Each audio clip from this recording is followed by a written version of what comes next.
जय जिनेन्द्र। जय Jinendra. Vardhaman education and research institute की तरफ से आप सभी का उत्तराध्ययन सूत्र के 29वें अध्ययन सम्यक व पराक्रम के विवेचन प्रोग्राम में बहुत बहुत स्वागत है। आज हमारा 34वां क्लास है। परम पूज्य प्रीति सुधा जी महाराज साहब की सुशिष्या स्वाध्याय प्रेमी पूज्य श्री संयम प्रीति जी महाराज साहब जी एवं सौ शकुंतला जी चोरडिया, इनके मुखारविंद से उत्तराध्ययन अध्ययन की कड़ी चालू है और आप सभी जन बहुत ही अच्छी तरह से अध्ययन कर रहे हैं, इसलिए तहे दिल से आप सभी का बहुत बहुत स्वागत है। महाराज साहब जी एक साथ मध्यान वंदा में भावपूर्वक मध्यान वंदा में श्रद्धा पूर्वक मध्यान वंदा। बोलिए शांतिनाथ भगवान की जय। आचार्य भगवंत की जय। नमो अरिहंताणं नमो सिद्धाणं नमो आयर्याय बोलो एकदवतापूर्णम् एसो पंचन मुक्कारो सव पावपणासनो मंगलानं च सवेसिं परमं हवै मंगलम् परमं हवै मंगलम्। श्री मिंदर स्वामी महाराज आपकी आज्ञा, भगवान आपकी आज्ञा, गुरु गुरुनी जी महाराज आपकी आज्ञा। उत्तराध्ययन सूत्र के 29वें अध्याय पर चर्चा करने की आज्ञा चाहते हैं। परम आदरणीय, परम वंदनीय, परम पूजनीय 2400 तीर्थंकर भगवान पंच परमेश्वरी भगवान तथा ज्ञानी, ध्यानी, त्यागी, तपस्वी समस्त ऊर्जा महापुरुषों के चरणों में भावपूर्वक वंदन। आराध्य गुरुदेव पूज्य श्री आचार्य भगवान तपसी जी महाराज साहब, पूज्य श्री माता जी महाराज साहब आदि समस्त ऊर्जा महापुरुषों के चरणों में भावपूर्वक वंदन। संस्कार भारती वाणी भूषण पूज्य श्री प्रीति सुधा जी महाराज साहब के चरणों में भावपूर्वक वंदन। यहाँ उपस्थित सभी धर्म प्रेमी, श्रद्धावान, जिज्ञासु भाइयों तथा सुशील बहनों, हम लोग उत्तराध्ययन सूत्र का 29वां अध्ययन देख रहे हैं और 29वें अध्ययन में हमने 25 सूत्र देख लिए हैं। 25 प्रश्नों के उत्तर हमने देख लिए हैं। आज हमारा 26वां प्रश्न है। 26वें प्रश्न का नाम है संयम। संयमेन भन्ते जीवे किम जनये। संयम प्राप्त करने से भगवान, संयम को पालन करने से, संयम का पालन करने से जीव को किस गुण की प्राप्ति होती है, इस प्रकार प्रश्न पूछा गया है। और संयम किसे कहते हैं? हमने 25वां प्रश्न देखा था कि एकगमन सन्निवेशनायनम भन्ते जीवे किम जनये। एकगमन सन्निवेशनायनम चित्त निरोधम करेगी। तो एकाग्र मन करने से जीव को किस गुण की प्राप्ति होती है? तो कहा कि एकाग्र मन करने से चित्त का निरोध होता है। चित्त का निरोध होना यानी ही क्या है? चित्त निरोध होना मतलब चित्त में जो भी हमारी वासना होती है, भावना होती है, जो भी विषय होते हैं, वे सारे विषय हमारे रुक जाते हैं और उन सारे विषयों से हम मुक्त होकर अपने में स्थिर होते हैं, अपने अंतर की शक्ति को उजागर करने का प्रयास करते हैं। उसको बोलते हैं चित्त निरोध करना। तो जब चित्त निरोध होता है, मन एकाग्र होता है और चित्त निरोध होता है, तब संयम अपने आप अवतरित होता है। उस समय संयम हमारे जीवन में अवतरित होता है, क्योंकि संयम का मार्ग जो होता है, वह मार्ग, संयम का अर्थ क्या होता है? सम यानी सम्यक प्रकार से और यम यानी रोकना, विराम लेना। संयम, संयम ऐसा शब्द है। तो संयम यानी विवेक पूर्वक आश्रय द्वार को रोकना, विराम लेना, अपने में स्थिर होना। अपने में जितने ज्यादा हम स्थिर होंगे विवेक पूर्वक, जब हम अपने में स्थिर होते हैं तो अपने आप आश्रय द्वार रुक जाता है। क्योंकि अपने में स्थिर होना यानी मन वचन काया को स्थिर करना है। और जब मन वचन काया स्थिर हो जाती है तो अपने आप आश्रय द्वार रुक जाते हैं। आश्रय को रोकना ये संयम का मुख्य काम है। आश्रय नहीं होने देना, कर्मों का आश्रय, कर्मों का जो आना है, जो आगमन होता है, उस आगमन को रोकने का काम संयम करता है। तो ये संयम का मार्ग जो होता है वो बड़ा दुष्कर मार्ग है। कैसा मार्ग है? जैसे इसके लिए कहा गया है कि जैसे सांप होता है, सर्प होता है, सर्प झाड़ियों में चलता है, कांटे वाली झाड़ियां, कंटीली झाड़ियों में से चलता है, पर इतना बचकर चलता है कि वो चलते हुए उसको इतना से भी खरोच नहीं लगती है। इतना बचकर उन कंटीली झाड़ियों में वो चलता है, एकदम आराम से घूमता है, पर कहीं पर भी उनको खरोच नहीं आती है। तो संयम का मार्ग भी ऐसा ही है। संसार में रहते हुए, सभी के साथ रहते हुए भी अपने आप को बचाते बचाते चलना है। हर बात से जहां जहां भी आश्रव का मार्ग होता है, उस आश्रव के मार्ग से अपने को बचा लेना है और संवर के मार्ग में चलना है, संयम के मार्ग में चलना है। इस प्रकार ये बहुत बड़ी कला होती है। और ये संयम का मार्ग वही लोग प्राप्त कर सकते हैं कि अम, जिनके अंदर अपने स्थिरता हो, जिनके अंदर स्थिरता हो, चित्त का निरोध कर सकते हो, अपने मन वचन काया पर जिनका नियंत्रण हो, जो अपने मन वचन काया पर नियंत्रण पा सकते हैं, काबू पा सकते हैं, तो अपने मन को एकदम व्यवस्थित रूप से सन्मार्ग में लगा सकते हैं, अपने मन के ऊपर जिनका स्वामित्व है, ऐसे व्यक्ति संयम को प्राप्त कर सकते हैं। और दो मार्ग हमारे सामने होते हैं। एक होता है संयम का मार्ग, जो इतना व्यवस्थित मार्ग होता है, जो हमें आश्रव से रोककर संवर के मार्ग में ले जाता है। और दूसरा होता है विषय शब्दादि विषयों का मार्ग। शब्द रूप रस गंध स्पर्श, जो हमारे पांच इंद्रिया है, पांच इंद्रियों के विषयों का जो मार्ग है, पांच इंद्रियों के विषयों की पूर्ति करने का जो मार्ग होता है, वो असंयम का मार्ग होता है। वो असंयम का मार्ग संसार बढ़ाने वाला होता है, और संयम का मार्ग जो होता है वो संसार घटाने वाला होता है। दोनों में बहुत बड़ा अंतर होता है। जो शब्दादि विषयों के मार्ग पर चलता है, वो कभी संयम के मार्ग पर चल नहीं सकता। दोनों एकदम विपरीत है, दोनों की दिशाएं अलग अलग है। जो संयम के मार्ग पर चलेगा वो शब्दादि विषयों के मार्ग पर नहीं चल सकता, और जो शब्दादि विषयों में जो चलता है, उस मार्ग में जिसको रस आता है, उसको संयम में कभी रस नहीं आ सकता है। क्योंकि संयम मतलब कहा गया है कि लोगस्य सारम धम्म, संपूर्ण लोक का सार तत्व क्या है? तो कहा है कि धर्म, धर्म ही सभी लोग का, संपूर्ण लोक का सार तत्व है। लोगस्य सारम धम्मम धम्मो, धम्मम पिय नान सारियम बिनती। और धर्म का सार क्या है? तो कहा कि ज्ञान ये धर्म का सार है। क्योंकि जब हमें ज्ञान होगा तभी हम धर्म में प्रवेश कर सकते हैं। धर्म को मतलब उसकी जानकारी जब तक हमें प्राप्त नहीं है, तब तक हम संयम के मार्ग को भी स्वीकार नहीं कर सकते, और ज्ञान को भी धर्म को भी हम पा नहीं सकते हैं। तो धम्म प्रिय नान सारियम बिनती, धर्म का सार ज्ञान होता है। और नानम संयमम सारम, ज्ञान का सार क्या है? संयम है। ज्ञान का सार संयम, क्योंकि जो व्यक्ति जान लेता है, जिसको बोध प्राप्त हो जाता है, सम्यक ज्ञान प्राप्त हो जाता है, स्व पर को जान लेता है, संसार की असारता को जो जान लेता है, वह अपने आप संयम में चला जाता है, संयम के मार्ग को अपने आप स्वीकार लेता है। तो नानम संयमम सारम, ज्ञान का सार संयम है। और संयमम सारम च निर्वाणम, संयम का सार क्या है? निर्वाण है। जो संयम में व्यवस्थित अपनी यात्रा चलाता है, अपना प्रगति पथ पर अपना गंतव्य बराबर चलता, गंतव्य को ध्यान में रखता हुए संयम के मार्ग पर जो चलता है, वह बराबर निर्वाण तक पहुंच सकता है। मतलब संयम का सार निर्वाण है।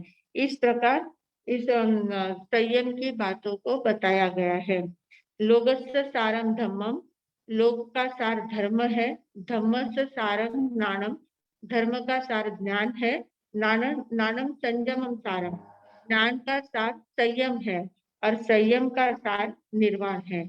इस प्रकार सभी सार तत्व क्या है? सार तत्व यानी जो मूल तत्व, जो कभी नष्ट नहीं होता है, जो था है और रहने वाला है, ऐसा जो अर्क जिसको हम कहते हैं, कुछ भी बात हो उसका अगर सार तत्व हमें पता चल जाता है, जो हम इससे क्लासेस भी लेते हैं, तो क्लासेस का सार तत्व जब तक हमारे ध्यान में नहीं आता है तब तक उसमें इंटरेस्ट नहीं आता है। सार तत्व ये हमारा लक्ष्य होता है, मुख्य क्या बात है वो ध्यान में लेना बहुत जरूरी होता है। तो ज्ञान होते ही संयम में अवतरित होता है, जीवन अपना संयम अपने जीवन में अवतरित हो जाता है। ज्ञान से फलम विरति, मतलब ज्ञान जब प्राप्त होता है तो विरति अपने आप आ जाती है, विरति यानी संयम अपने आप आ जाता है। और संयम क्या है? संयम संयम की हमने परिभाषा देखी है कि संयम यानी चित्त निरोध जब होता है तो हम संयम के मार्ग पर चल सकते हैं। संयम जीवन का सार तत्व है, जीवन का धन है, जीवन का श्रृंगार है। संयमी जीवन जिसका होता है वो आदर्श जीवन कहलाता है, सबके लिए पूजनीय होता है, वंदनीय होता है। सभी लोग, आप देखते हैं कोई साधु संत दिखे जिन्होंने संसार छोड़ दिया है, संयम का मार्ग स्वीकार किया है, फिर वो किसी भी जाति धर्म के हो, साधु संत दिखे कि अपने आप नमस्कार हम कर लेते हैं, अपने आप माथा हमारा झुक जाता है। क्यों झुक जाता है? क्योंकि उनका जीवन आदर्श है हमारे लिए। उनके जीवन में आश्रयदार उन्होंने रोक लिए है, संवर का मार्ग उन्होंने स्वीकार किया है, संयम का मार्ग स्वीकार किया है। संयम आत्मा के लिए उन्नति का और विकास का मूल हेतु है। संयम जो होता है वो आत्मा के लिए विकास और उन्नति का मूल हेतु होता है। संयम जब स्वीकार किया जाता है तो अपने आप आत्मगुण बढ़ने लग जाते हैं। हमारे उत्तराध्ययन सूत्र में ही सॉरी उत्तराध्ययन सूत्र का 19वां जो अध्ययन है, मृगापुत्रीय नाम का अध्ययन है। मृगापुत्र जो थे वे एक राजकुमार थे, सभी प्रकार की संपन्नता थी, शादी हुई हुई थी, बहुत सारी रानियां थी, सब कुछ एकदम व्यवस्थित उनका जीवन चल रहा था। एक बार वे ऐसे ही अपने महल के झरोखे में बैठे हुए थे और नीचे रास्ते पे आने वाले जाने वाले लोगों को देख रहे थे। ऐसा ही देखते देखते उन्होंने देखा कि एक एकदम साधु जैसे कुछ अलग वेश वाले व्यक्ति जा रहे हैं। अलग वेश वाला व्यक्ति दिखा उनको, और उस व्यक्ति को देखकर एकदम से उनको ध्यान में आया कि कुछ उनको क्लिक हुआ कि ऐसा मैंने कहीं तो भी देखा है, इस वेश को मैंने कहीं तो भी देखा है, ये कौन हो सकते हैं, कौन हो सकते हैं। और उन्होंने अपने मन पर थोड़ा सा जोर लगाया कि ये कौन है। स्मृति पे वो स्मृति की जो कोष्ठ में जो उनकी स्मृति चली गई थी, उस कोष्ठ को उन्होंने जागृत करने का प्रयास किया और मन को थोड़ा सा जोर लगा के उन्होंने ध्यान में लिया कि ऐसा मैंने कहाँ देखा है। तो देखते देखते एकदम से उनको वहां पर जाति स्मरण ज्ञान हो जाता है। जाति स्मरण ज्ञान यानी पूर्व भाव उनको दिखने लग जाता है। तो जाति स्मरण ज्ञान जब हो जाता है तो उनको जाति स्मरण ज्ञान हुआ और उन्होंने देखा कि मैं तो पहले भाव में देवलोक में देवता था, और देवता था तो देवता तक वो अटके नहीं, उसके पहले कौन था ये उन्होंने देखा, उसके पहले वाला भी जन्म उन्होंने देखा। तो उसके पहले जन्म में उन्होंने देखा कि अरे मैं भी इनके समान ही संयमी था, ये संयमी साधु है, और ये साधु यानी इन्होंने संसार का त्याग किया है, साधना में लगे हुए हैं, ऐसी साधना मैंने भी की हुई है। एकदम से उनको याद आ गया, अपना पूर्व भाव याद आ गया, और पूर्व भाव जैसे ही याद आया, संयमी जीवन जैसे ही याद आया, तो उस संयमी जीवन में उन्होंने जो जो ज्ञान की आराधना की थी, जो जो ज्ञान प्राप्त किया हुआ था, वो ज्ञान भी उनको एकदम स्मरण में आने, स्मृति में आने लग गया। हमारा पढ़ा हुआ कभी भी व्यर्थ नहीं जाता है। हम जो भी पढ़ते हैं, जो भी ज्ञान ग्रहण करते हैं, भले वो थोड़े दिनों के बाद हम भूल जाते हैं, पर उसके संस्कार हमारे आत्मा के ऊपर पड़े रहते हैं। और जब ऐसा कुछ निमित्त मिलता है तो वो हमें याद आ जाता है, तुरंत हमें याद आ जाता है। तो इसलिए पढ़ने के समय एकदम से सब कुछ छोड़ के पहले पढ़ाई में ध्यान रखना चाहिए, ज्ञान प्राप्त करने का प्रयास करना चाहिए। तो उन्होंने उस भाव में, पहले भाव में जो ज्ञान प्राप्त सीखा था, जो सीखा हुआ था, वो सारा उनको याद आने लग गया। और सारा जैसे जैसे उनको ज्ञान याद आने लग गया, एक एक शास्त्र के शब्द उनको ध्यान में आने लग गए। एकदम से ध्यान में आया कि अरे ये संसार तो कितना आसान है, यहाँ मैंने कितना, अभी मैं कितना यहाँ रचा पचा हूँ, पर इस संसार में कोई सार नहीं है। मैंने तो संयम का जीवन जिया हुआ हूँ, और उस जीवन में जो आनंद था वो आनंद तो यहाँ आता ही नहीं है। यहाँ तो हर समय उद्वेग से भरा हुआ मन रहता है। तो यहाँ शांति तो मिलती नहीं है, क्योंकि हमारे उपभोग के जितने भी साधन होते हैं ना, उपभोग के, आजकल हम लोग उपभोग के बहुत सारे साधन इकट्ठा करते हैं, पर उपभोग के साधन बहुत ज्यादा होते हैं, वो हम सुख के लिए इकट्ठा करते हैं, पर उससे सुख मिलता नहीं है। उल्टा उपभोग के साधनों में सुख हमारा सूख जाता है। उपभोग के साधनों में सुख जो है वो सूख जाता है, निकल जाता है, सुख रहता ही नहीं है, सुख का आभास होता है। साधनों में सुख नहीं होता है, साधना में सुख होता है। उपभोग के जो साधन है उसमें सुख कभी नहीं मिलता है, साधना में सुख मिलता है। तो एकदम से उनको ये बात ध्यान में आ गई कि अरे साधना में सच्चा सुख है, ये जीवन में सुख नहीं है, संसार में सुख नहीं है। तो एकदम से उनको जैसे ही ज्ञान ध्यान में आ गया, ज्ञान उनका अवतरित हो गया, याद आ गया, पूरा पूर्व भव में किया हुआ सब ज्ञान उनको याद आ गया। तो उसी समय उन्होंने अंतर से भाव संयम उनके जीवन में उतर गया और एकदम दीक्षित हो गए, भाव संयम उनका उतर गया था। और फिर उन्होंने बाद में अपने माता पिता से, पत्नी से, सबसे आज्ञा प्राप्त की। और माता पिता से आज्ञा प्राप्त करते समय माता पिता को जब उन्होंने कहा कि मुझे संयम लेना है, मुझे दीक्षा लेनी है, मैं संसार में नहीं रह सकता हूँ, मैं इस संसार में रचा पचा नहीं रह सकता, मुझे साधना करनी है और दीक्षा लेनी है। तो माता पिता भी कैसे थे, उन्होंने ऐसा नहीं कहा कि हम तुमको आज्ञा नहीं देंगे, तुम संयम नहीं ले सकते हो, ऐसा ऐसा नकार नहीं दिया उन्होंने। उन्होंने क्या कहा, उन्होंने सिर्फ वास्तविकता बताई कि संयम का जीवन जो होता है वो कितना दुष्कर होता है, कितना कठिन होता है। संयम पर चलना यानी तलवार की धार के ऊपर चलने जैसा है। संयम प्राप्त करना यानी इतने बड़े सागर को हाथों से तैर के जाने जैसा होता है, भुजाओं से तैरने जैसा है सागर को। संयम का स्वीकार करना यानी लोहे के चने चबाने जैसा होता है। ऐसे बहुत सारा जो उत्तराध्ययन सूत्र का 19वां अध्ययन है उसमें 99 गाथाएं है, और वो सारी गाथाएं माता पिता और पुत्र के संवाद की गाथाएं हैं। उन्होंने संयम की सारी दुष्करता बताई, सिर्फ दुष्करता बताई कि बेटा तुम इतने नाजुक हो, तुम राजकुमार हो, इतने सुख में पले बढ़े हो, और तुम अगर संयम के मार्ग पर जाओगे तो वो कठोर मार्ग है, इतना कठिन मार्ग है, तुम कैसे उसको झेल पाओगे, कैसे वहां पर रह पाओगे। तब उन्होंने कहा कि हे माता पिता, ये इस संसार का जो दुख है उसके आगे तो कोई किसी भी प्रकार का दुख संयम में नहीं है। संयम का सुख तो बहुत ज्यादा आनंद है। मैं बहुत चारों गतियों में बहुत ज्यादा परिभ्रमण करके आया हूँ, और उनको अपने नरक का भव भी याद आ गया था, पहले किसी भव में नरक में गए होंगे, तो पूरे नरक का भी वर्णन उन्होंने किया कि नरक की अवस्था में मैंने कैसे कैसे दुख सहे हैं, उसके आगे तो संयम का सुख कुछ भी नहीं, दुख कुछ भी नहीं है। इस प्रकार बहुत ज्यादा चर्चा होती है, और आखिर में माता पिता उनको आज्ञा देते हैं, और आज्ञा देकर वो अपने संयमित जीवन को स्वीकार कर लेते हैं। तो कहने का मतलब, जिसको ज्ञान प्राप्त हो जाता है, जिसको ज्ञान याद आ जाता है, अंतर का ज्ञान प्रकट हो जाता है, तो संयम अपने आप उतर जाता है। उन्होंने द्रव्य दीक्षा तो बाद में ली, माता पिता की आज्ञा लेने के बाद द्रव्य दीक्षा ली, पर भाव दीक्षा उनको जैसे ही जाति स्मरण ज्ञान हुआ, अपना ज्ञान याद आया, तो तुरंत उनका भाव संयम उनके जीवन में अवतरित हो गया था। तो इस प्रकार ये जो संयम का जीवन है, तो इस संयम का पालन करने से क्या प्राप्त होता है, ऐसा प्रश्न पूछा गया है। संयमेन भन्ते जीवे किम जनयेय, हे भगवान, संयम से जीव को क्या प्राप्त होता है, संयम स्वीकार करने से क्या फायदा होता है। तो कहा कि संयमेनम अनन्यतम जनयेय, संयमेनम अनन्यतम जनयेय।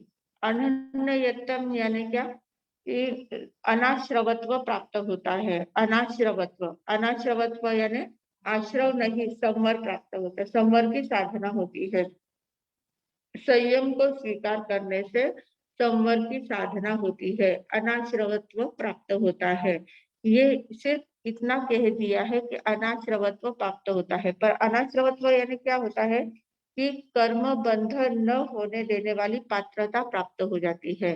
तो हमारे अंदर जब हम संयम का पालन करते हैं, तो संयम का पालन करने से कर्म बंध से बचते जाते हैं। जैसे सर्प कंटीली झाड़ियों में से अपने आप को बचाता हुआ चलता है, वैसे कर्म बंध से बचाता हुआ संयमी साधक चलता रहता है।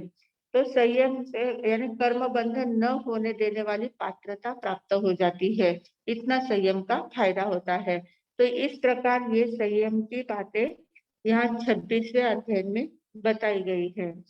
26वां अध्याय हमारा इस प्रकार से कहा है कि उसमें संयम से क्या प्राप्त होता है। और संयम का हमने देखा दो प्रकार का संयम मार्ग दो प्रकार के होते हैं। एक संयम का मार्ग होता है और एक शब्दादि विषयों का मार्ग होता है। तो जो शब्दादि विषयों के मार्ग पर चलता है वो संसार बढ़ाने का काम करता है, और जो संयम के मार्ग पर चलता है वो संसार घटाने का काम करता है। तो इस प्रकार ये संयम की बात हमने देखी है। और बताया कि संयम किसमें होता है। प्रवृत्ति में संयम नहीं होता है, निवृत्ति में संयम होता है। निवृत्ति यानी क्या कि विवेक पूर्वक प्रवृत्ति करना। निवृत्ति का अर्थ यानी सब कुछ छोड़ के एकांत में बैठ जाना, ऐसा नहीं है। निवृत्ति यानी विवेक पूर्वक प्रवृत्ति करना, उसको निवृत्ति कहते हैं। मतलब जो भी काम कर रहे हैं उस काम में, जैसे गीता में कहा गया है कि माँ फलेषु कदाचन कर्मण्येव अधिकारस्ते माँ फलेषु कदाचन, मतलब कर्म करते जाओ पर फल की अपेक्षा मत रखो। तो जो भी कार्य करना है वो कार्य एकदम विवेक पूर्वक करना है, उसमें किसी भी प्रकार का कर्म बंधन न हो। इस प्रकार से कर्म बंधन से बचते बचते कार्य करना है, उसको बोलते हैं प्रवृत्ति कर निवृत्ति करना। तो ऐसा निवृत्ति का मार्ग ये संयम का मार्ग है। अब आगे जो 27वां सूत्र है, 27वें सूत्र में कहा है कि तवेणम भन्ते जीवे किम जनये। हे भगवान, तप करने से जीव को किन गुणों की प्राप्ति होती है, क्या क्या प्राप्त होता है, तप करने से जीव को क्या प्राप्ति होती है। तो तप तप करना, तपश्चर्या, जिसके जीवन में संयम अवतरित होता है तो उसके जीवन में तप अपने आप अवतरित हो जाता है। संयम के पश्चात तप का क्रम स्वाभाविक है, क्योंकि जो संयमी होता है वो तपस्वी होता ही है। हर एक प्रकार की तपश्चर्या उनके जीवन में चालू रहती है। यत्र तपः तत्र संयमः, यत्र संयमः तत्र तपः।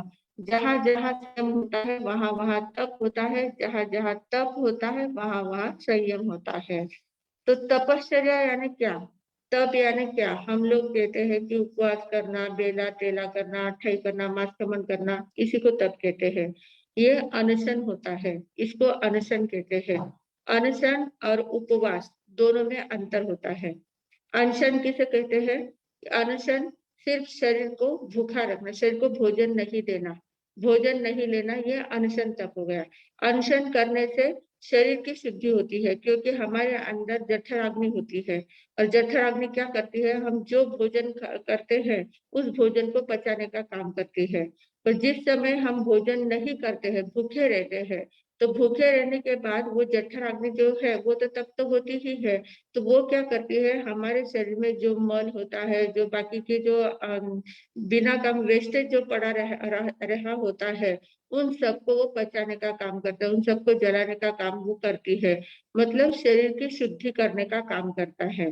अनशन क्या करता है, शरीर की शुद्धि करता है। पर उपवास जो होता है, उपवास का अर्थ क्या होता है, उपवास यानी अपने आत्मा के पास निवास करना, आत्मा के पास निवास करना, उसको उपवास कहते हैं। अनशन किया है, पर अनशन अगर उपवास के साथ होता है तो वो निर्जरा का काम करता है। अनशन अगर उपवास के साथ होता है तो वो निर्जरा का काम करता है। उपवास मतलब क्या है, अनशन जब करते हैं, अनशन जब हम करते हैं तो उस समय हमें अपने में स्थिर होने का प्रयास करना है, अपने पास रहना है, ध्यान करना है, साधना करनी है, जप करना है, तप करना, कुछ कुछ करते रहना है। जब हम अपनी साधना में लगे रहते हैं तो वो उपवास हमारा निर्जरा का कारण बनता है। तपसा निर्जरा तपश्चर्या से निर्जरा होती है, ऐसा कहा गया है। तो अनशन तो एक ही प्रकार का तप हुआ, ऐसे तप 12 प्रकार के होते हैं। और 12 प्रकार के तपों में से कोई भी तप करो, 12 जो अनशन, उनोदरी, भिक्षाचरी, रस परित्याग, प्रतिसल्लीनता, कायोत्सर्ग, स्वाध्याय, ध्यान, कायोत्सर्ग वगैरह, ऐसे 12 प्रकार के तप बताए गए हैं। तो ये जो 12 प्रकार के तप है, वो कोई भी तप आप करो, उन तप से निर्जरा होती है, कर्मों की निर्जरा होती है। और कर्मों की निर्जरा कब होती है? हमने देखा है कि हमने आश्रव, निर्जरा, संवर सब व्यवस्थित रूप से देखा था। इसमें गुणस्थान के स्वरूप देखते समय आश्रव यानी कर्मों का आना, हमारी मन वचन काया जितनी ज्यादा चंचल रहती है, उनके कारण से कर्म का सतत हमारे ओर आकर्षित होते रहते, कर्म का आगमन चालू रहता है। तो कर्मों का आना उसको आश्रव कहते हैं। और जब मन वचन काया स्थिर हो जाती है, तो आते हुए कर्म रुक जाते हैं, क्योंकि वहां रोक लगा दी है, संवर हो गया है। तो संवर हो गया मतलब वहां रोक लगा दी है, तो कर्मों का आना रुक जाता है। अब जो बाहर से आने वाले कर्म तो रुक गए हैं, पर जो अंतर में बैठे पहले से जमा हुए कर्म है, उनकी अगर निर्जरा करनी है, तो उनकी निर्जरा कब होती है? जब हम संवर में बहुत ज्यादा देर तक स्थिर रहते हैं, एकदम पूरी एकाग्रता से हमारा संवर होता है, पूरी पूरी स्थिरता से संवर होता है, तो फिर कर्मों की निर्जरा अपने आप होने लग जाती है। मतलब ही जब हम तपश्चर्या करते हैं, तो तपश्चर्या करते समय हमें एकदम से स्थिर होना है। ऐसा नहीं है कि उपवास किया है तो फिर आज चलो उपवास है, आज बहुत जितना काम पेंडिंग में पड़ा है सब काम निकाल लेते हैं, काम करते जाते हैं, दिन भर काम में समय बिताया और उपवास कर लिया। तो ऐसे उपवास से सिर्फ अनशन होता है, शरीर की शुद्धि होती है। इस उपवास से निर्जरा नहीं होती है। निर्जरा कब होती है? जब उपवास को हम अपने आप में स्थिर होने का प्रयास करते हैं, उपवास में स्थिर होते हैं, आश्रव को रोकने का काम करते हैं, संवर में जाते हैं, तब हमारी निर्जरा होती है। जैसे आत्मा रूपी एक तालाब है, एक तालाब होता है ना, तालाब में क्या होता है, पानी के स्रोत होते हैं, अंदर से पानी आता रहता है और वो पानी से भर जाता है। तो अगर तालाब को सुखाना है, तो हमें सबसे पहले क्या करना पड़ेगा? जो आने वाले स्रोत है, पानी के जो स्रोत है, उन स्रोतों को बंद करना पड़ेगा। तो स्रोत बंद किए तो पानी आएगा नहीं, वहां पानी रुक जाएगा। और पानी रुक गया, फिर जो पानी बचा है उस पानी को निकालने में हमें आसानी हो जाती है। तो वैसे ही आत्मा रूपी एक तालाब है हमारा, और उस आत्मा रूपी तालाब में मिथ्यात्व, प्रमाद, कषाय, इनके द्वारा सतत आश्रव होता है, कर्मों का आश्रव आता जाता है, कर्मों का जलाशय जल आते जाता है, कर्मों के जल से वो आत्मा का आत्मा रूपी तालाब भर जाता है। जिस समय हम संयम लेते हैं, संयम करते हैं, संवर करते हैं, तो संवर करते हैं तो वो जो आश्रव के द्वार है, उन द्वारों को हम रोक देते हैं, आश्रम के द्वारों को रोक देते हैं, तो संवर हो गया, मतलब संयम हो गया। और रोकने के बाद जब तपश्चर्या करते हैं, तब करते हैं, तो तपश्चर्या की अग्नि से उन कर्मों को हम जलाते जाते हैं, तपश्चर्या की अग्नि से कर्म जलते जाते हैं, कर्म का जो जलाशय में जो जल भरा हुआ है कर्म का, वह सारा फटाफट बाहर निकल जाता है। तो तवेन परिशुद्धि, तवेन परिशुद्धि यानी तपश्चर्या से आत्मा की शुद्धि होती है। तवसा निर्जरा, बहुत सारे तप के बारे में बहुत सारे, भव कोडियम कमम तवसा निर्जरिजय, भव कोडियम, करोड़ों भवों के जो कर्म हमारे बंधे हुए होते हैं, वे भी तपश्चर्या से निर्जरित हो जाते हैं। तवसा निर्जरिजय, इस प्रकार तपश्चर्या से कर्मों की निर्जरा होती है। पर कौन से कर्म की निर्जरा होती है? हमने उस दिन देखा था, दो कर्म के दो प्रकार होते हैं, एक होते हैं निधत्त कर्म और एक होते हैं निकाचित कर्म। तो जो निधत्त कर्म है, जो बहुत चिकने नहीं है, साधारण कर्म है, जो आए हैं, बैठे हैं और जाएंगे, ऐसे जो कर्म होते हैं, उन कर्मों की निर्जरा होती है। निधत्त कर्मों की निर्जरा हो जाती है, पर तपश्चर्या करने से जो निकाचित कर्म होते हैं ना, उन कर्मों को सहन करने की शक्ति मिलती है। अंतर में निकाचित कर्मों को सहन करने की शक्ति प्राप्त होती है। जैसे गज सुकुमार मुनि ने उनके जो निकाचित कर्म उदय में आए थे, तो कितने समभाव से उन कर्मों को उन्होंने सहन किया था। तो ऐसे समभाव से सहन करने की शक्ति अंदर में जागृत हो जाती है तपश्चर्या के कारण। मतलब कर्मों की, निधत्त कर्मों की तो निर्जरा हो ही जाती है, पर जो निकाचित कर्म है, उन निकाचित कर्मों को सहन करने की शक्ति प्राप्त हो जाती है। तो ऐसे कर्म, ऐसे तपश्चर्या का इतना फायदा होता है। पर तपस्या दो प्रकार से होती है, एक बाल तप होता है और एक ज्ञान, मतलब अज्ञान का तप होता है, अज्ञान में किया हुआ तप होता है, और एक ज्ञान में किया हुआ तप होता है। ज्ञान से किया हुआ तप और अज्ञान में किया हुआ तप, दो प्रकार का तप होता है। जो अज्ञान में किया हुआ तप होता है ना, वो तप कैसे होता है, जैसे हम लोग नियाना करते हैं, कहते हैं ना कि इतनी तपस्या करो, मेरे घर की ऐसी लाइन लग गई तो इतनी तपस्या कर लूंगा, आइंबिल कर लूंगा, तेला कर लूंगा, इस प्रकार से हम करते जाते हैं। तो संसार की बातों को प्राप्त करने के लिए, या हमारी कहीं प्रशंसा हो, सब लोग हमें कहे कि तपस्वी, कितने तपस्वी है, बाप रे कितनी तपस्या करते हैं, ऐसे दिखावे के लिए जो तपस्या करते हैं, श्लाघा की भावना से जो तपस्या करते हैं, या संसार बढ़ाने के लिए जो तपस्या करते हैं, तो इस प्रकार की जो तपस्या होती है, उस तपस्या से निर्जरा नहीं होती है, कर्म बंध ज्यादा होते हैं। पर जो तपस्या सोच समझकर की जाती है, विवेक पूर्ण की जाती है, ज्ञान के साथ की जाती है, बोध को प्राप्त करके की जाती है, आत्म के साथ रहते हुए जो तपस्या की जाती है, उस तपस्या से निर्जरा होती है। तो ज्ञान तप होता है, वो निर्जरा का कारण होता है। अज्ञान तप जो होता है, वो संसार बढ़ाने वाला होता है। तो इस प्रकार, और तप जो होता है वो विध्वंसक होता है। तब सृजन नहीं करता है, वो विध्वंसक करता है, विध्वंस करता है। मतलब कोई क्रिएटिव कार्य नहीं करता है, वो डिस्ट्रॉय करता जाता है। कर्म का काम ये होता है। वो मतलब कर्मों को निर्जरा करने का काम करता है। तपश्चर्या से कर्मों की निर्जरा, क्योंकि अग्नि होती है, अग्नि में जो भी डालो वो स्वाहा हो जाता है, सब जल जाता है। वैसे तपश्चर्या एक अग्नि ही है, तपश्चर्या को अग्नि के समान ही कहा गया है। और उस अग्नि में सभी कर्म, कितने भी कर्म आए तो वो सभी कर्म जल के भस्म हो जाते हैं। तो इस प्रकार तप कर्म निर्जरा की उत्कृष्ट विधि होती है। और तप और जो ज्ञान संपन्न साधक होते हैं, उनका लक्ष्य ही होता है कि जो तपस्या करनी है वो कर्म निर्जरा के लिए ही करनी है। कर्म निर्जरा के बिना तपस्या नहीं करनी है, कर्म निर्जरा के हेतु से ही वे तपस्या करते जाते हैं।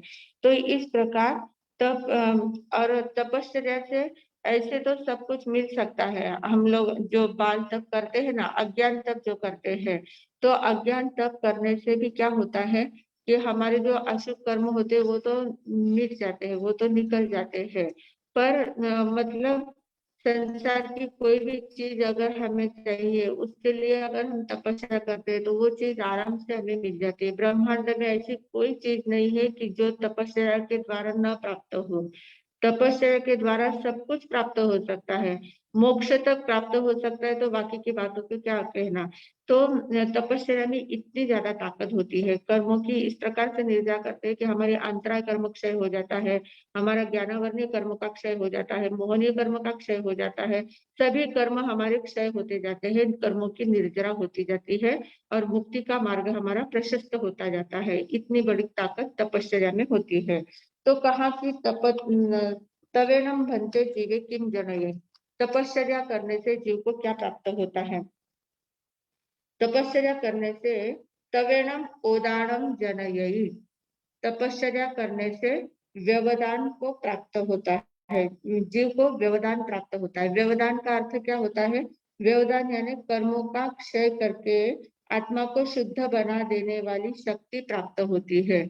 मतलब व्यवधान यानी क्या, आत्म शुद्धि का शुद्धि की शक्ति प्राप्त होती है, कर्मों को क्षय करने की और आत्म शुद्धि करने की शक्ति प्राप्त होती है, उसको व्यवधान बोलते हैं।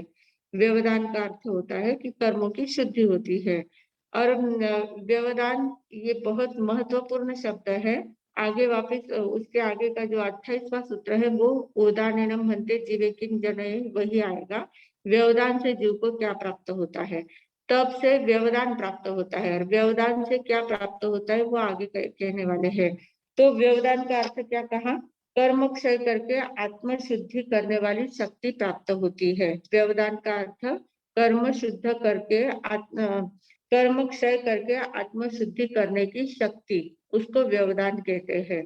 तो इस व्यवधान की प्राप्ति तपश्चर्या से होती है। तो इस प्रकार तपश्चर्या करना, तप से क्या फायदा होता है ये भगवान ने कहा है। तो आज हमने 26 और 27 दो सूत्र देखे हैं। इन दो सूत्रों के माध्यम से संयम और तप, और ऐसे भी हमारे यहाँ कहा है कि धम्मो मंगल मुक्तित्थम अहिंसा संयमो तव। धर्म उत्कृष्ट मंगल है, धर्म ये उत्कृष्ट मंगल है, पर कौन सा धर्म, जिसमें अहिंसा संयम और तप हो। अहिंसा संयम और तप वाला जो धर्म होता है वो उत्कृष्ट मंगल होता है। मतलब जो मंगलकारी बातें होती है उनमें धर्म जो मंगल रूप है उसमें अहिंसा संयम और तप को महत्व दिया गया है। और तप के भी 12 प्रकार बताए हैं, संयम के भी बहुत सारे प्रकार हैं। तो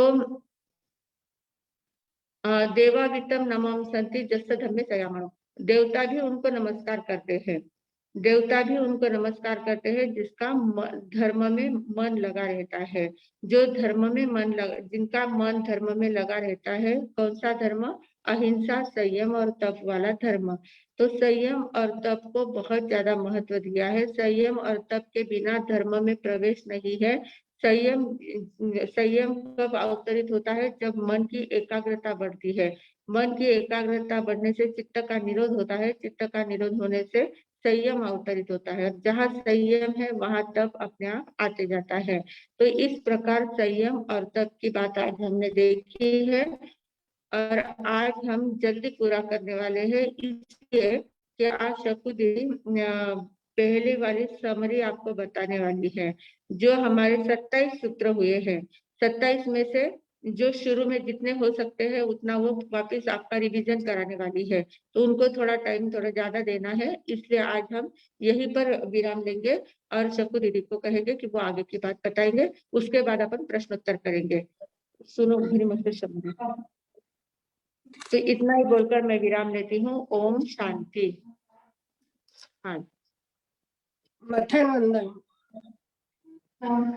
हाँ आपने जब अनुप्रेक्षा की बात कही थी कि हाँ अनुप्रेक्षा यानी चिंतन करना, तो हमने सोचा गाथा तो रोज सुन रहे हैं, अर्थ इतना अच्छी तरह से समझ रहा है, सारी बातें ध्यान में आ रही है, लेकिन अगर उस पर चिंतन नहीं हुआ तो पता नहीं, स्वभाव है भूलने का, तो आगे चलेंगे और पीछे का भूल जाएंगे। तो जिस दिन से आपने अनुप्रेक्षा कहा तब मन में विचार आया कि पहले से जो जो विषय आज तक हुए उस पर हम चिंतन करेंगे।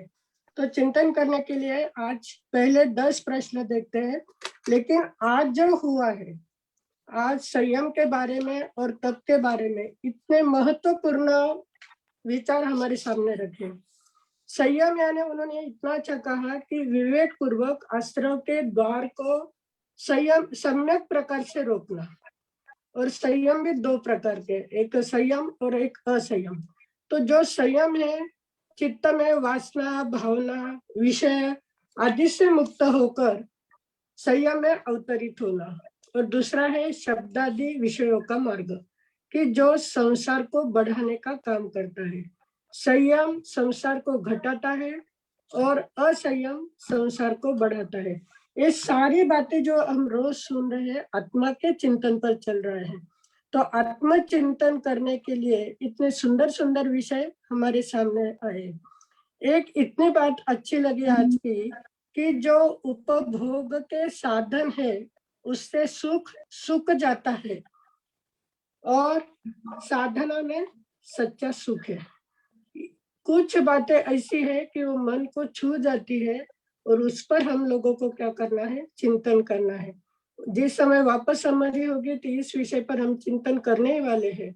और तप के बारे में जो बताया है कि जीवन में संयम का उन्होंने बताया है कि धर्म का सार धर्म का सार संयम है, संयम का सार तप है, और धर्म का सार संयम है, संयम का सार ज्ञान है, और ज्ञान का सार संयम है ना।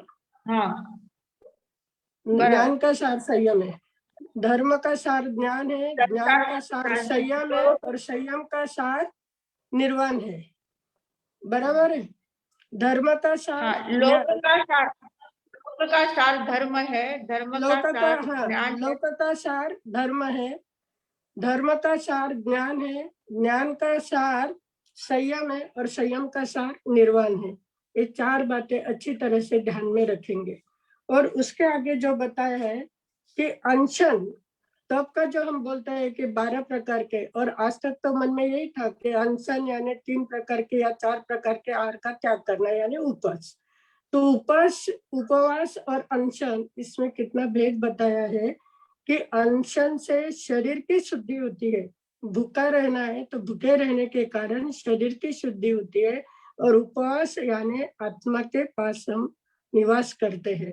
तो आत्मा के पास जब निवास होता है तो अपने आप कर्मों की निर्जरा शुरू हो जाती है, चित्त एकाग्र हो जाता है, आश्रम के द्वार रुक जाते हैं। जब पाप कर्म रुकते हैं तो निर्जरा अपने आप शुरू हो जाती है। तो तप और संयम दो पर आज काफी विश्लेषण हुआ है, लेकिन आज हम पहले से रिवीजन करेंगे कि पहले 10 प्रश्न पर विचार करेंगे। सभी के ध्यान में तो है, सभी बहुत विद्वान है, जिज्ञासु है, फिर भी अनुप्रेक्षा करनी है तो थोड़ा चिंतन करेंगे। तो आज हम पहले 10 प्रश्न देखते हैं।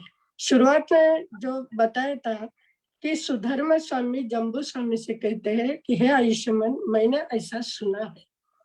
अभी सुधर्म स्वामी भगवान के साथ में रहे हैं, जो भी बात कहते तो वो स्वयं कहते, ऐसा नहीं कहते कि भगवान से जो मैंने सुना है वो मैं आपको सुनाता हूँ। तो काश्यप गोत्री भगवान महावीर स्वामी ने प्रतिपादित किया है कि जो सम्यक्त्व पराक्रम में श्रद्धा करेगा, उसकी अनुभूति करेगा, उसकी रुचि बनाते हैं, आत्मज्ञान का जो स्पर्श करता है, आज्ञा का पालन करता है, कीर्तन करता है, स्तुति करता है, आराधना करता है, ऐसे बहुत सारे जीव सिद्ध हो जाते हैं और बुद्धि को प्राप्त करते हैं। तो हम लोगों को भी श्रद्धा करना है, अनुभूति करना है, रुचि बढ़ानी है, आत्मज्ञान का स्पर्श करना है, आज्ञा का पालन करना है, कीर्तन करना है, स्तुति करना है और आराधना करना है। ऐसा करने से हम भी मोक्ष के पथिक बन जाएंगे। अभी इस अध्ययन में 73 प्रश्न की समृद्ध प्रश्नावली है, 73 प्रकार की समृद्ध प्रश्नावली है। यह सारे प्रश्नोत्तर जैन सिद्धांतों का निचोड़ है। प्रश्न पूछने की भी एक विशिष्ट कला होती है कि पूछना चाहते हैं पर किस तरह पूछना। जब तक किस तरह पूछना यह नहीं समझता तब तक हमें प्रश्न का उत्तर भी नहीं समझता है। तो यहाँ पर किस तरह से प्रश्न पूछे ये हम देखते हैं। अब पहला प्रश्न पूछा है कि संवेग से जीव को क्या प्राप्त होता है। संवेग यानी सम्यक गति। शरीर में पुद्गल है, उसमें निरंतर गति चल रही है और वह स्वाभाविक गति है। गति भी 2 दिशा में होती है। सत्य की दिशा में वैचारिक गतिशीलता संवेग है और असत्य की दिशा में वैचारिक गतिशीलता उद्वेग है। संवेग मोक्ष मार्ग को जोड़ता है और उद्वेग संसार को जोड़ता है। संवेग में खुली आंखों से उजाले की यात्रा है और उद्वेग में बंद आंखों से अंधेरे की यात्रा है। संवेग से संवेग यानी सम्यक प्रकार से गति। तो सम्यक से अनुपम अनुत्तर श्रद्धा जागृत होती है। अनंत अनुबंधी क्रोध मान माया लोभ का क्षय होता है और नए कर्म का बंध नहीं होता। आत्मानुभूति के बाधक जो मिथ्या धारणा है वह आत्मानुभूति की बाधक मिथ्या धारणा को सम्यक धारणा में बदल देता है। क्षयिक सम्यक्त्व को प्राप्त कर कोई जीव उसी भव में मोक्ष में जाते हैं और कोई तीसरे भव में सिद्ध होते ही है। यह है संवेग। संवेग और उद्वेग दो बातें अच्छी तरह से ध्यान में रखना है। असत्य की दिशा में गतिशीलता वो उद्वेग है, और सत्य की दिशा में गतिशीलता, विचारों की गतिशीलता वो संवेग है। और संवेग से क्रोध मान माया लोभ क्षय होता है, नए कर्मों का बंध नहीं होता है, और क्षयिक संकित की प्राप्ति कर कर उसी भाव में मोक्ष में जाते या तीसरे भाव में। अभी ये संवेग और निर्वेद, अभी दूसरा है निर्वेद। निर्वेद से जीव को क्या प्राप्त होता है? तो विपरीत लिंग के प्रति आकर्षण, उसे वेद कहते हैं। निर्वेद से वेदों के इंद्रियों के विषयों का आकर्षण कम हो जाता है। जब निर्वेद भावना आपके मन में आती है तो इंद्रियों के जो विषय है उसका आकर्षण अपने आप कम हो जाता है। आरंभ समारंभ आदि कर्मों का त्याग कर संसार के मार्ग से परे होकर मोक्ष मार्ग की ओर मार्गक्रमण चालू हो जाती है। यह निर्वेद से होता है। तीसरा है धर्म श्रद्धा से जीव को क्या प्राप्त होता है? वस्तु के स्वभाव में रहना यानी धर्म, और पर में जाना यानी विभाव दशा। निरपेक्ष आनंद आत्मा का स्वभाव है, और क्रोध मान आदि कैसा है? विभाव दशा है। धर्म श्रद्धा ही आत्मा की नींव है। श्रद्धा और विश्वास में फर्क है। विश्वास दूसरे पर किया जाता है, और श्रद्धा यह आंतरिक गुण, यानी ये किसी पर अवलंबित नहीं है, अपने आप जो अंतर से भाव प्रकट होते हैं वो श्रद्धा है। श्रद्धा अनुभूति पूर्वक होती है।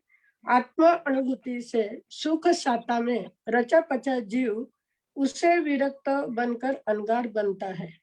घर छोड़ना नहीं पड़ता है, अपने आप छूट जाता है। शारीरिक मानसिक दुखों का छेदन भेदन कर संयोग और वियोग आदि वेदना से मुक्त होता है। तो धर्म श्रद्धा में इतनी बड़ी ताकत है कि संयोग वियोग आदि मानसिक वेदना से अपने आप मुक्त हो जाते हैं। कि कुछ दुखद घटना घटी तो कुछ फर्क नहीं पड़ता है, सुखद घटी तो भी, दोनों स्थिति में जो संभाव रखते हैं वो किसके कारण से? धर्म श्रद्धा से। उसके आगे बताया है कि गुरुओं की साधर्मिक, चौथा प्रश्न है, गुरुओं की और साधर्मिक जीवों की शुश्रूषा सेवा करने से जीव को क्या प्राप्त होता है? तो गुरु ज्ञान प्रकाश पथ में अपने शिष्यों को प्रतिष्ठित करते हैं। संसार परिभ्रमण में अटकाव लाकर सन्मार्ग की ओर बढ़ाने के वाले शिल्पकार होते हैं। शिष्य की चेतना में रहे हुए परमात्मा के भावों को उद्घाटित करते हैं। ऐसे गुरु का स्थान जीवन में सर्वश्रेष्ठ होता है।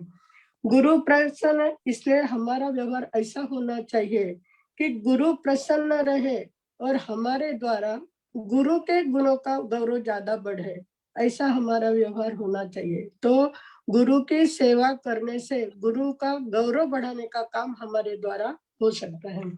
और साधर्मिक भाइयों की सेवा यानी क्या?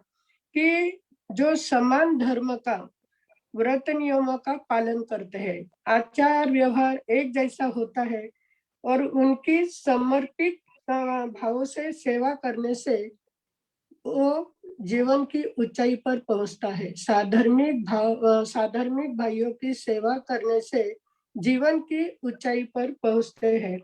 सेवा से हमारा अहंकार कम हो जाता है। अहंकार टूटने से विनय से आता है। विनय धर्म का मूल है। जिसके जीवन में विनय पनपता है उसका जीवन आत्मिक समृद्धि से हरा भरा हो जाता है। विनय किसी की अविनय आशा नहीं करता, सभी में परमात्मा के दर्शन करता है। इसलिए जो सेवा भावी बन गए हैं उनके जीवन में उनका नरक तिरंग आदि निम्न गति का बंध नहीं होता। धार्मिक आर्य क्षेत्र उत्कृष्ट में उनका जन्म होता है। धर्म ध्यान की क्रिया करते करते आत्मबुद्धि का विकास करके सिद्ध शिला में ले जाने वाले मार्ग को विशुद्ध और प्रशस्त करता है। यानी गुरुओं की और साधर्मिक भाइयों की सेवा करने से हमारे जीवन में कितना बड़ा परिवर्तन आ सकता है। अभी आगे बताया कि आलोचना करने से जीव को क्या प्राप्त होता है। आलोचना यानी धर्म ध्यान का पहला चरण तथा आत्म स्नान का सूत्र है। आलोचना दो प्रकार से होती है, एक वैज्ञानिक तरह से और एक भावों से। सवेरे उठने के बाद रात में सोते वक्त तक पूरे दिन में हमारे द्वारा होने वाली क्रिया को यथाक्रम से बिना प्रतिक्रिया से देखना है। घटी हुई घटना के समय हमारी विचार तरंगे कैसी थी, अपने मनोदशा कैसी थी, अपने पास अपने जीवन की डायरी खोलना, पूरी प्रामाणिकता से खोलकर देखना है कि उसे उसे आलोचना कहते हैं। जिस समय घटना घटी थी सिर्फ देखने का काम करने से अपने आप कर्मों का रस कम हो जाता है। उस समय हमें पता चलता है, प्रतिक्रिया देनी नहीं, लेकिन हमने कैसी क्रिया की थी वो अगर हमें अपने आप मालूम पड़ती कि मेरे द्वारा अच्छी हुई या बुरी हुई। अगर बुरी हुई है उसका हमारा चिंतन, अभी तो प्रतिक्रिया देनी नहीं है, सिर्फ देखनी है, तो देखने से ही कर्मों का रस कम हो जाता है, कर्म की निर्जरा होने लगती है, कपट निकल जाता है, सरलता आती है और अपने पास जो मुक्ति के मार्ग के 3 शल्य है हमारे पास, माया, निदान और मिथ्या दर्शन शल्य। तो ये प्रतिक्रिया दी तो हमारी विचारों की श्रृंखला टूट जाएगी, फिर हमारी साधना नहीं हो पाती। साधना का रहस्य खुलता है आलोचना से और ऊर्ध्वगमन की यात्रा शुरू होती है आलोचना से, और इसके साथ ज्ञानावरणीय कर्म का भी क्षय हो जाता है। यानी जो जो हमने किया है उसको बिना प्रतिक्रिया से देखना है, और देखने के बाद अगले इसमें दिया है उन्होंने कि निंदा करने से जीव को क्या प्राप्त होती है, क्या प्राप्त होता है। आलोचना बिना प्रतिक्रिया का देखना है। अभी निंदा दो प्रकार की, एक आत्मनिंदा और एक परनिंदा। दूसरों की निंदा करना यह घृणास्पद है, कि बार बार दूसरों के अवगुणों को ही निरीक्षण करना यह घृणास्पद है। लेकिन स्वयं का निरीक्षण करके अगर हमारे अवगुण हमें दृष्टिगोचर हो जाते हैं, तो एक तो अगर हमें इससे परे होना है तो अवगुणों को ढकने का प्रयास करेंगे तो अधोगति की ओर जाएंगे, लेकिन अवगुणों को दृष्टिगोचर करते हुए वे सबके सामने हम प्रकट कर देते हैं तो ये अवगुण हमारे निकल जाते हैं और आत्मनिरीक्षण की शुरुआत होती है। आत्मनिरीक्षण से आत्मदर्शन होता है और यहाँ पर भी उत्थान की प्रक्रिया शुरू हो जाती है। यानी आत्मनिंदा करने से हमारे अवगुण हमारे अगर ध्यान में आए, सबके सामने हमने प्रकट कर दिए, तो अपने आप वो अवगुण हमारा क्या होने लगता है कि अरे बुरी बातें मेरे अंदर कैसे आई, उसे मुझे छोड़ना है, तो अपने आप निकलने की प्रक्रिया शुरू हो जाती है। लेकिन वो भी साहस होना चाहिए कि हमारे जो अवगुण है दूसरे के सामने प्रकट करने का भी साहस होना चाहिए। आत्मनिंदा करते हैं तो पश्चाताप होता है।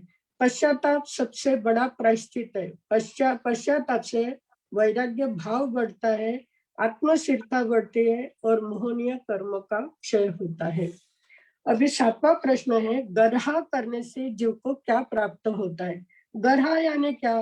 गर्हा यानी अंदर जो गलत बातें हैं, हमारे अंदर जितनी गलत बातें आज तक पनपी है उसे गुरु के सामने, सभी के सामने प्रकट करना।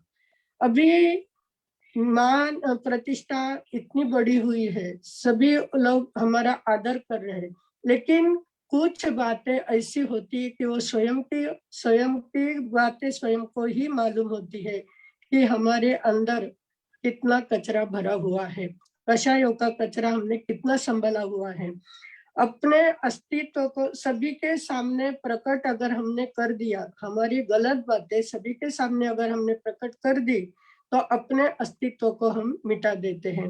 गर्ह से अपुरस्कार यानी सत्कार सम्मान प्राप्त, सब बोलेंगे अरे इनको हम क्या मानते थे, वास्तव में ये कौन है। अगर किसी ने कुछ भी बोला फिर भी सत्कार सम्मान नहीं मिलेगा, सभी के मन में तिरस्कार के भाव भी आएंगे।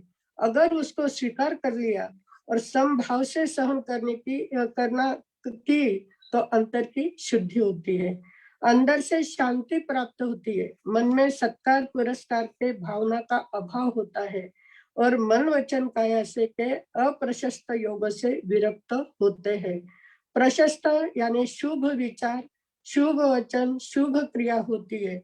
ऐसे अनगार जो ग्रह कर लेते हैं, ऐसे अनगार अनंत घाती कर्मों का क्षय करते हैं।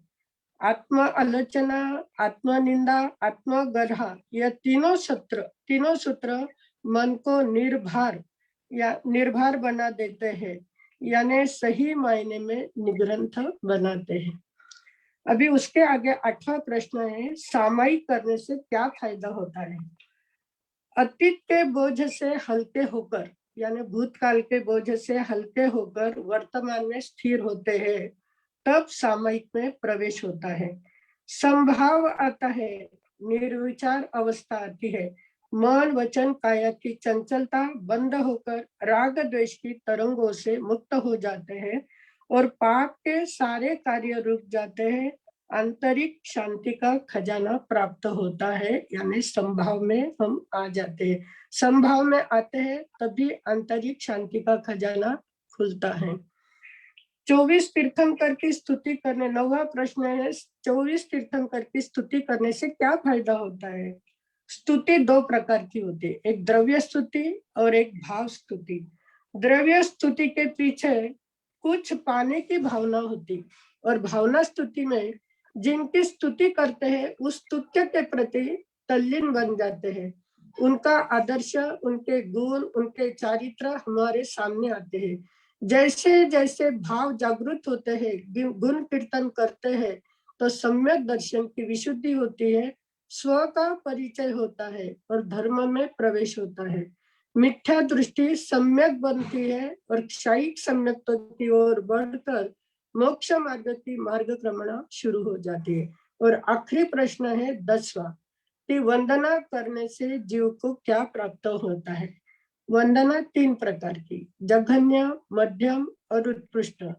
जघन्य यानी रास्ते में कहीं पर भी हमारे साथ दिखे, चलते चलते या स्थानक में जाते ही पहले बोलते मथिन वंदामी, तो मथिन वंदामी यानी जघन्य। तिखुता के पाठ से वंदना करते हो मध्यम वंदना है, और नमोत्थुनम के और इच्छामी कमासना के पाठ से वंदना करते हो उत्कृष्ट वंदना है। अभी यह आध्यात्मिक वंदना है। वंदना 3 प्रकार की बताई, एक लौकिक वंदना, एक भयदृष्ट वंदना और एक आध्यात्मिक वंदना। लौकिक वंदना यानी शिष्टाचार, बड़ों के सामने झुकना, पैर छूना, जय जिनेन्द्र कहना, ये सारा क्या है, लौकिक वंदना। और भयदृष्ट वंदना किसे कहते हैं, शक्तिशाली लोग हमारा अहित न करे इस भय से झुकना। उदाहरणार्थ जैसे नौकर इच्छा हो या अनिच्छा हो लेकिन मालिक के सामने झुकता ही है, या कभी कभी आकांक्षा से कुछ प्राप्त करना है उससे भी हम झुकते हैं। अलग अलग भावों से, यानी शिष्टाचार, भय या आकांक्षा से अलग अलग भावों से हम वंदना करते हैं। आध्यात्मिक वंदना उत्कृष्ट भाव स्पंदनों से, निरपेक्ष भाव से वंदनीय, पूजनीय, श्रेष्ठ वर्ग की हुई वंदना से अहम का विसर्जन होता है और अरहम का हमारे अंदर सर्जन होता है। नीच गोत्र कर्म का क्षय होता है और उच्च गोत्र कर्म का बंध होता है। सौभाग्य की प्राप्ति होती है, यानी जीवन में ऐश्वर्यशाली वातावरण निर्माण होता है। सारी अनुकूल बातों की प्राप्ति होती है, वाणी में शक्ति आती है और हमारे शब्द आदेय बनते हैं। दाक्षिण्य भाव आता है और बुद्धि चातुर्य अर्थात औत्पाती की बुद्धि भी जागृत होती है, यानी वंदना करने से नीच गोत्र कर्म का क्षय होता है, उच्च गोत्र का बंध होता है, सद्भाग्य की प्राप्ति होती है, बुद्धि चातुर्य आता है, आपकी आज्ञा शिरोधार्य मानी जाती है। इतने सारे सिर्फ उत्कृष्ट भाव से वंदना करने के कारण होता है। और वंदना का महत्व बताने के लिए श्रेणिक राजा के नारकी के बंधन न सिर्फ वंदना करने से 7वीं नारकी के बंधन पहले नारकी तक कैसे आए, यानी अगर आयुष्य कर्म का नारकी के बंधन का बंध हुआ होगा तो उत्कृष्ट वंदना से क्षय होता है। महत्वपूर्ण बातें इस 10 प्रश्न के माध्यम से हमने जानी है। महाराज साहब ने बहुत विस्तार पूर्वक हमें बताया है।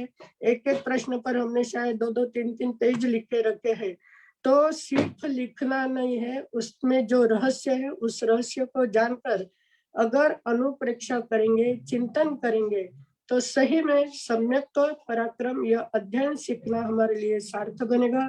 इसी मंगल भावना के साथ मैं विराम देती हूँ। धन्यवाद। बहुत हाँ, प्रश्न में शीतल जी का हैंड रेज है। शीतल जी। मतेन वंदना महाराज साहब, आज हमने जो अभी देखा तप करने से जीव को क्या प्राप्त होता है, आपने कहा तप यानी एक जो हम लोग करते हैं अनशन है, दूसरा उपवास है। जो हम लोग अभी लाइक चातुर्मास में भी अगर हम लोग एकासना करते हैं, ऑफिस जाते हैं या फिर कोई भी उपवास करते हैं, जो मतलब अठई करते हैं, तो that will be called as a अनशन। और वो उपवास क्या होगा? क्योंकि हम लोग डेली लाइफ में हम काम तो करते ही है, हम काम बंद नहीं कर सकते, क्योंकि वो लाइक आपका प्रोफेशन है, तो आप एकासना या व्यासना या जो भी आपकी तप तपस्या घर बैठकर नहीं कर सकते हैं। So the routine keeps on going. तो वो हम मतलब किस इसमें आएगा? वो अनशन होता है, उसको अनशन ही कहेंगे हम। पर अगर वो करते समय मन में अगर भाव है कि मुझे सिर्फ कर्म निर्जरा के हेतु से करना है, मुझे सिर्फ भूखा रहने के लिए नहीं करना है, ये मेरा कर्तव्य है, जो काम करना है उस काम में विवेक रखना है, हर समय जागरूक रहना है। जागरूकता पूर्वक अगर अवेयरनेस के साथ हम काम करते हैं, तो वो मतलब हमें सतत ऐसा ध्यान में आना चाहिए कि मुझे तपस्या है, मुझे तपस्या है, मुझे अपने पास ही रहना है, पर ये मुझे करना पड़ रहा है। इस प्रकार की भावना से अवेयरनेस के साथ अगर करते हैं तो उसमें निर्जरा हो सकती है, पर जितनी देर तक अवेयरनेस रहेगा उतनी देर तक, बाकी तो अनशन ही है। क्योंकि जब मैं मतलब मैं अपना खुद का एग्जांपल देती हूँ, जिस दिन मैं उपवास करती हूँ उस दिन मतलब सुबह सोच लेते कि आज का उपवास है, रूटीन चलते रहता है, उसमें हम लोग ना भूख वो टाइम उस दिन भूख भी नहीं लगती है, पानी तो ठीक है प्या हम लोग पीते उतना होता है, but we don't keep on thinking कि नहीं आज मुझे उपवास है तो मुझे ये खाना नहीं है, मतलब वो मन में विचार आते ही नहीं है। रहता है मतलब जो जनरली लोग करते हैं तो वो वैसा ही रहता है, सिर्फ खाना नहीं है यानी उपवास करना है। खाना नहीं, इसको उपवास नहीं कहते, ये अनशन हो जाता है। उपवास बहुत आगे की साधना है। उपवास करने से कर्मों की निर्जरा होती है। इससे क्या होता है, जो आप ऐसे उपवास जो करते हैं उससे शुभ कर्म बन सकते हैं, पर कर्म बंध तो होता ही है, उससे आप निवृत्त होते हैं, शुभ कर्म बंध सकते हैं, पर कर्म बंध तो है ही। कर्मों की निर्जरा कब होगी? जब आपका उपवास होगा, अपने आप के साथ रहेंगे। आप जितनी देर तक अपने साथ रहेंगे उतनी देर तक उपवास होगा। दिन भर आपको जरूर नहीं दिन भर अपने साथ ही रहना है, दिन भर ध्यान ही करना है, साधना करना है, ऐसा नहीं है। काम करते हो, पर काम करते समय भी बीच बीच में आपको जागृति लानी है कि नहीं मुझे उपवास है, मुझे थोड़ा 10 मिनट तो भी शांत बैठना है, 10 मिनट अपने आप में देखना है, अपने आप को देखना है। ऐसा बार बार आप मन में लाते रहेंगे तो उससे निर्जरा हो सकती है। ओके, मतेन वंदना महाराज साहब, थैंक यू वेरी मच। सुख शांता। हाँ जी, दया। और एक प्रश्न है चैट बॉक्स में कि आपने जो सर्प का एक उदाहरण जो बताया था वो क्या है? सर्प जो होता है ना, वो झाड़ियों में चलता है, कंटीली झाड़ियां होती है, कांटों वाली झाड़ियां भी होती है ना, तो वो चलता है, उसमें बहुत स्पीड से चलता है, पर वो इतना बचता है कि वो कांटे उसको लगते नहीं है। कंकीले पत्थरों में भी चलता है तो पत्थर भी उसको चुभते नहीं है, वो इतनी सावधानी पूर्वक चलता है। तो वो इतने प्रतिकूल वातावरण में भी इतनी सावधानी रखता है।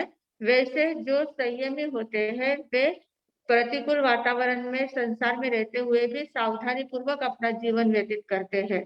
कहीं पर भी कर्म बंधन न हो, कर्मों से कैसे बचा जाए, इस बात को वो ध्यान में रखते हैं।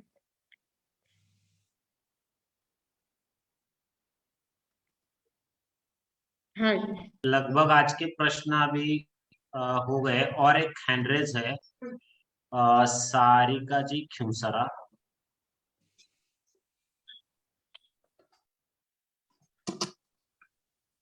मतेन विनय मार साहब, हाँ जी, हाँ और सब अब अभी हम नवकारसी वगैरह लेते हैं तो हमें रात को ही लेनी चाहिए या सुबह भी चलता है?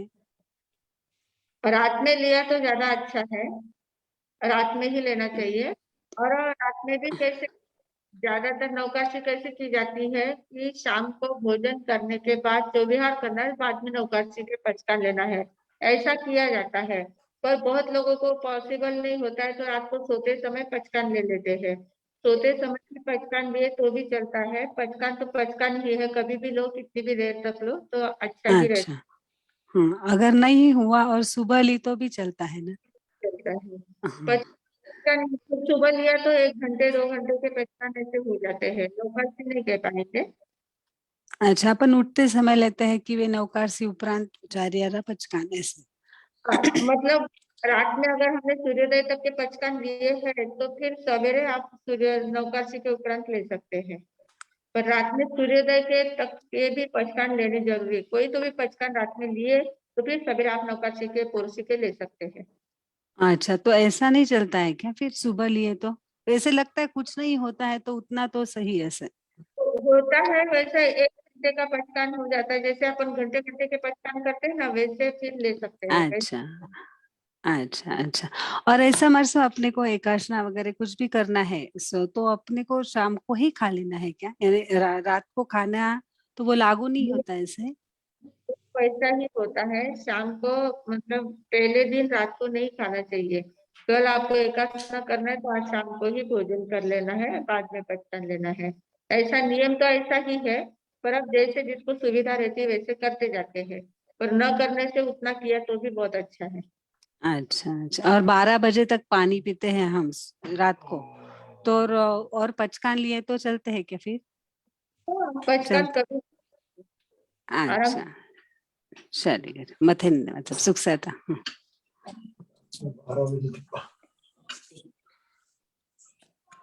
थैंक यू सारिका जी। आगे का अंतिम प्रश्न लेंगे, हैंड रेज है, प्रमिला जी जैन। हेलो, मथेमदामी महाराज जी। हेलो। हाँ, बोलो बोलो। आवाज आ रही है, आवाज आ रही है, बोलिए बोलिए। ऐसा महाराज जी, मैंने ना जैसे चौविहार और पहर का 10 बजे के बाद खाने का नियम लिया हुआ है, तो मुझे फिर हर रोज पौरसी का वो लेना पड़ेगा पचकान? हाँ, रोज रोज पहचान इसलिए लेना है कि हमें जागृति रहेगी, हमें पहचान है, हम बराबर याद करके पहचान ले रहे हैं। जागृति के लिए रोज पहचान लेना जरूरी है। ऐसे हम लोग लेते हैं, मतलब 1 साल भर के लिए नौकाशी करेंगे, साल भर के लिए कोर्सी करेंगे, ऐसे एक साथ पहचान लेते हैं, पर रोज से पहचान लेना जरूरी होता है।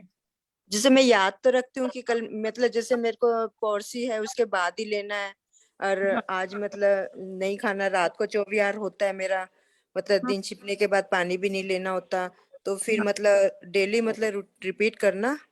हाँ, डेली रिपीट करना होता है। अच्छा जी। और जैसे मैं व्रत करती हूँ महाराज जी, जैसे मंगलवार का ट्यूसडे का या तो आयम्बिल करती हूँ या चौविहारी फास्ट होता है, तो उसमें मतलब मैं रात को यही कर लेती हूँ कि कल मेरा व्रत है, मतलब यही भाव रख के कर लेती हूँ। तो उसके बाद मुझे पाठ पढ़ना पड़ेगा या मतलब वैसे चल जाएगा? है पाठ, पचकान के पाठ पढ़ना पड़ता है, खाली संकल्प से नहीं होता है। हाँ जी। ताला लगाते हैं ना, ताला लगाते हैं ना, हम घर में, घर से कहीं बाहर जाते हैं तो घर को ताला लगा के जाते हैं, जी। तो सुरक्षा रहती है। तो ठीक। वैसे पचकान लेना ताला लगाने के समान है, पचकान लेना जरूरी होता है। जी महाराज जी। मथे में महाराज जी।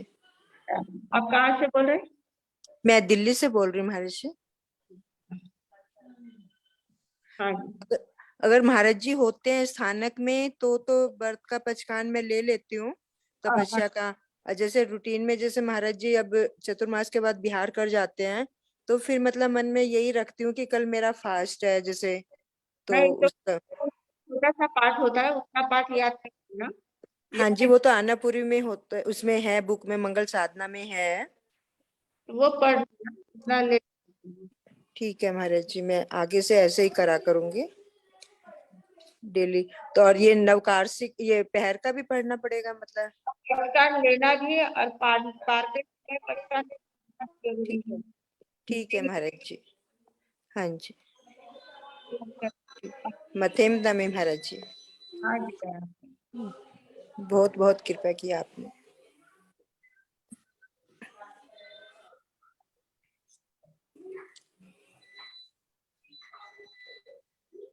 हो गया?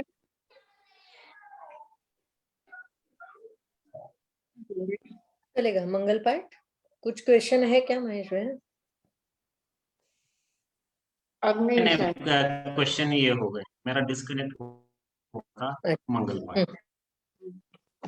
ओम शांति शांति। गुरुदेव की आज्ञा से चट्टारी मंगलम, अरिहंता मंगलम, सिद्धा मंगलम, साहु मंगलम, केवली पंडित धम्म मंगलम, लघुत्तमा अरिहंता लघुत्तमा, सिद्धा लघुत्तमा, साहु लघुत्तमा, केवली पंडित लघुत्तमो। चट्टारी शरणम पवज्जामि, अरिहंते शरणम पवज्जामि, सिद्धे शरणम पवज्जामि, साहु शरणम पवज्जामि, केवली पंडितम धम्मम सर्वम पवज्जामि। चार मंगल, चार उत्तम, चार शरणा, दुख हरना, सुख करना, और शरणा कोई जो भवी प्राणी आदरे तो अक्षय। कल के नौकरसी के पचकान लेना, किसी को नौकरसी कोरसी हाथ जोड़ ले। ओम शांति शांति शांति। उगे से नौकरसी कोरसी दीनावे जति त्यागेरा पचकान अश्नम पाणम तैमम तैमम अनर्थना भोगनम सहस्रागरणम सव समाही वत्तियागरणम ओसिरे ओसिरे। बोले भगवान महावीर स्वामी की जय, आचार्य भगवंत की जय, सुखदेव श्री माता जी महाराज की जय, वाणी भूषण की जय, श्री पृथ्वी महाराज सब साधु संतन की जय, आज के आनंद की जय। सम्यक दर्शन का मार्ग दिखाने वाले, सम्यक दर्शन की कला सिखाने वाले परम पूज्य संयम प्रीति जी महाराज साहब जी को बहुत बहुत धन्यवाद, आभार आभार आभार। और आज जो हमारे 10 सूत्र का जिन्होंने रिवीजन लिया, ऐसे शकुंतला जी चोटिया, इनका भी बहुत बहुत धन्यवाद, आभार आभार आभार। बहुत सारे मैसेज आए कि बहुत अच्छी रिवीजन हुई। नंदी सूत्र का भी हमें रिवीजन मिल जाए तो बहुत अच्छी बात है। फेसबुक पे ऐसे आया है कि हमें कैसे पचकान लेना है, ये आप एक बार हमें सूत्र के साथ बताएंगे तो अच्छा रहेगा। मैसेंजर पे मैसेज आया है कि एक बार हमें कैसे शुद्ध सामायिक करनी है, कैसे शुद्ध प्रतिक्रमण करना है, इसका भी विवेचन मिलेगा तो बहुत अच्छा रहेगा। एक स्थानकवासी ग्रुप में भी पोस्ट किया था, वहां पे भी बहुत सारे मैसेज आए हैं। वहां पे ऐसा मैसेज आया कि इसके पहले मैंने उत्तराधायन सूत्र का इतना अच्छा विवेचन, 29वें सूत्र का इतना अच्छा विवेचन हर एक छोटी छोटी गाथा के ऊपर कभी नहीं सुना था, और ये भाषा मेरे को बहुत अच्छी लग रही है। और मैं कैसे ज्वाइन करूँ तो ये वो सब उनको मैं भेजती हूँ, पर ये मेरे को पहले क्यों नहीं मिला, इतने दिन मैं कहा था। इसे बहुत बड़ा मैसेज उन्होंने लिखा है और आज फर्स्ट टाइम उन्होंने सुना है, एक ही दिन में उनको इतना अच्छा लगा है। तो इतने सारे मैसेज वो ग्रुप में आए हैं। स्थानकवासी एक ग्रुप था, वहां पे मैंने पोस्ट किया था। तो महाराज साहब जी का ये विवेचन इतना सब जगह पे अच्छा लग रहा है। आज फेसबुक पे भी बहुत लोग और सब लाइव सुन रहे थे। आज ज्यादा लोग थे हमारे फेसबुक पे सुनने वाले। तो ऐसे हमारा सेशन बहुत ही अच्छे से जा रहा है।